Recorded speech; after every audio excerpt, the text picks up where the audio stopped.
Hello, this is Endovascular TV, and we are in Barcelona in the 51st Congress of the European Society of Phlebectomy. We have the honor, I'm honored to interview Paul Pittaluga. He's very well known by worldwide for a lot of things. I'd like to make some comments about his meeting, a very well and successful meeting he organized together with Dr. Chastanet from 2007 in Nice. Paul Pittaluga has a long career, a brilliant career, and not only organized this meeting in Nice, but I knew that you have organized in Alexandria a few months ago. Last year, yes. Yeah, I hope it was a success. It was a success with a lot of people from Egypt, and we got more than 90% of the vascular surgeons from Egypt, and 90%. 90%, and more than 350 people attendees to this meeting. So it was a great success for the Middle East. It's a great success. So I want to make a point out something very interesting, because Paul Pittaluga became very well known all over the world by his strategy. He published a lot of papers about the asphalt technique. I would like to know, how do you summarize this technique in order to make easier to understand to all the people how it works?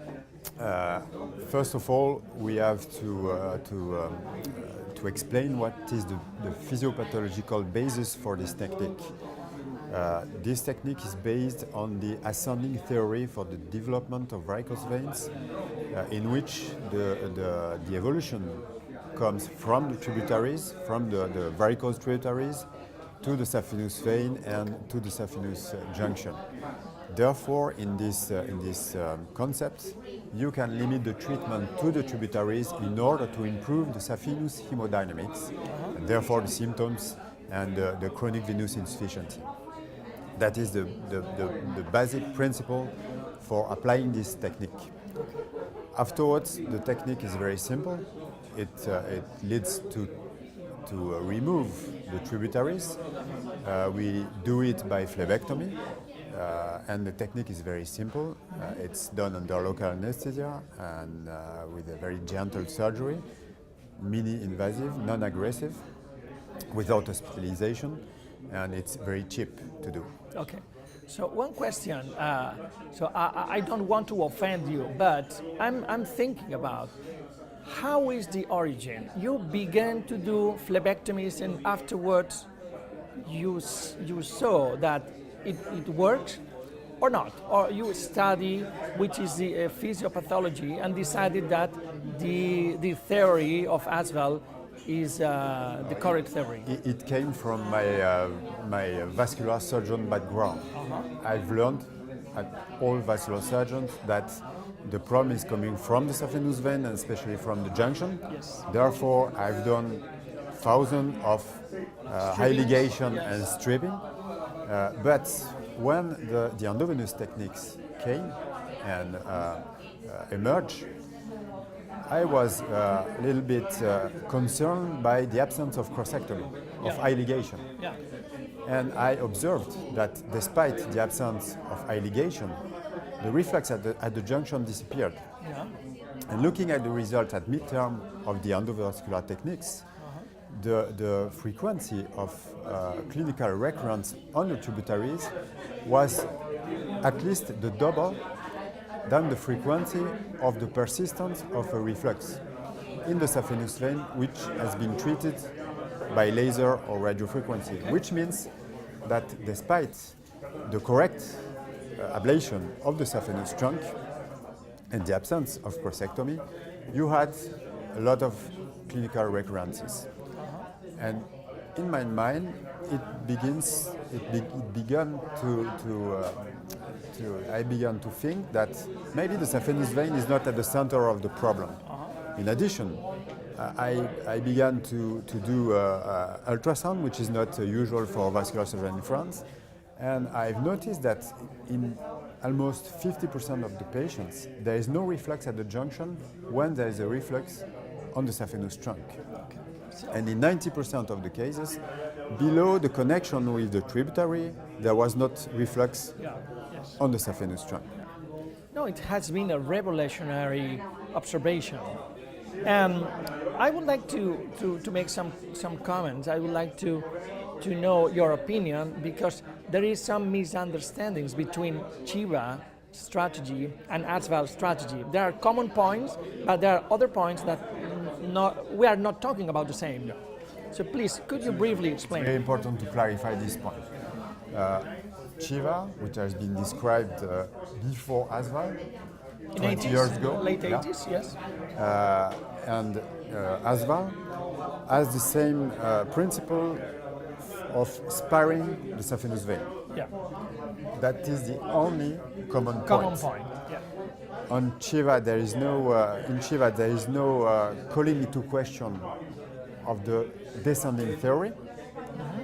That is the opposite for ASVAL. In Chiva, the principle is to drain the reflux from the superficial to the deep by doing ligation on the saphenous vein. In ASVAL, the goal is the recovery of the saphenous trunk by any kind of gesture on the saphenous vein, complete respect of the saphenous vein.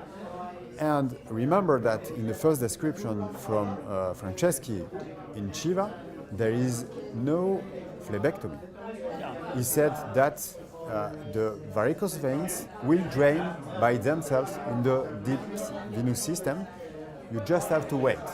And in ASVAL, there is exactly the opposite, because the goal is to remove the varicose reservoir, what we call the varicose reservoir. Probably has been one of the questions that Chiva has not success, because the phlebectomy, it seems to me, in my experience, the major part of is necessary. I think it's necessary in the major part of the cases. So we know you have a mastery in different techniques, but moving on the novel techniques, I know that you want to spare the saphenous vein, but do you indicate any endoluminal treatment? Do you think that is another difference with Chiva? There is limits for ASVAL. Yeah. For Chiva, you can treat. Never. You have always to do Chiva. It's a thing. It's a time. Yes. Yeah. In ASVAL, as the chronic venous insufficiency is evolutive, there is a stage in which the saphenous vein is over, is too damaged to be spared. Therefore, we have some indication for endovenous techniques, and in our daily practice, it represents between 10 and 20% of our procedures, in which we ablate the saphenous trunk. And there is different. It's difficult to simplify the indication because you have multiple factors.